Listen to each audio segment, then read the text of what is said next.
Baranggadas. Araw-araw na maghahatid ng saya at papremyo. Kaya makihula at manalo dito sa Family Feud.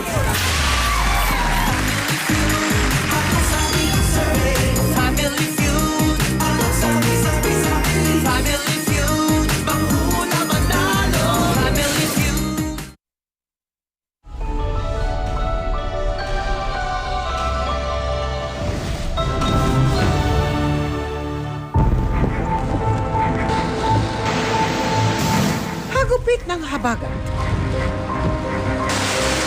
Muling nagpabaha sa malaking bahagi ng Metro Manila. Sa ilang lugar, lampas tao ang tubig. Ilang bahagi ng mga pangunahing kalsada kabilang ang EDSA hindi nadaanan. Kaya ang traffic tumukod at nagkabuhol-buhol. Mga motorista, pasahero at mga estudyante stranded. Sa gitna ng malakas na ulan, binatilyong nawala matapos mag-swimming sa Baseco kahapon. Pinaghahanap. Low pressure area sa loob ng Philippine Area of Responsibility. Gaano kataas ang tsansang maging bagyo?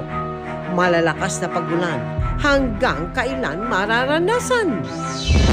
Mga lugar na walang pasok bukas, alamin.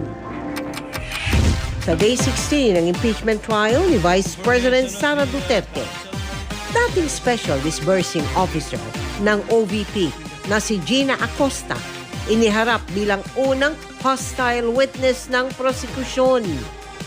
Senator Judge Erwin Tulfo may puna sa gitna ng pagtatanong. Hindi ko po maintindihan bakit parang dito hirap na hirap po siya magtagalog. Mr. President, tama na po itong panluloko sa atin. Acosta, tinanong kung sino ang nag-utos na ilabas ang 125 million pesos na pera ng opisina.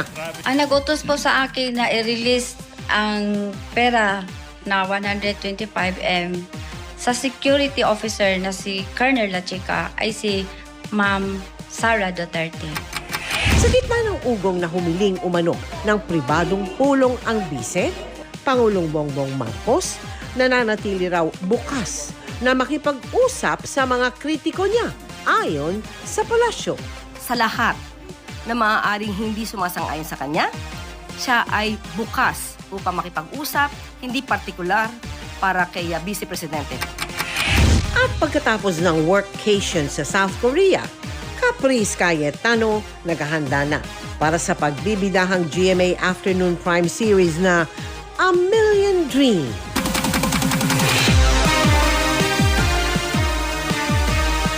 Live mula sa GMA Network Center, ito ang 24 Oras.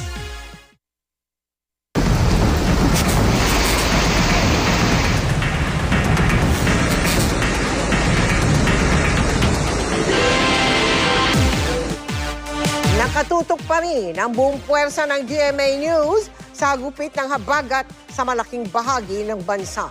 Bukod sa malalakas at halos walang patid na mga pag-ulan, nakabantay tayo sa malawakang pagbaha na idinulot niyan lalo sa Metro Manila at ilang karatig probinsya.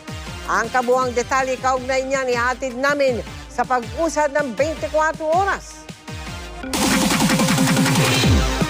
Magandang gabi po, Luzon, Visayas at Mindanao. Lunes na naman ng mga pagbaha sa Metro Manila. Naparalisa ang maraming kalsada at sinuspindi ang mga klase. Ang ulang bumugos kasi sa loob ng 5 oras. Kalahati na ng ibinuhos ng Bagyong Ondoy sa loob ng 24 oras noong taong 2009. Unahin po natin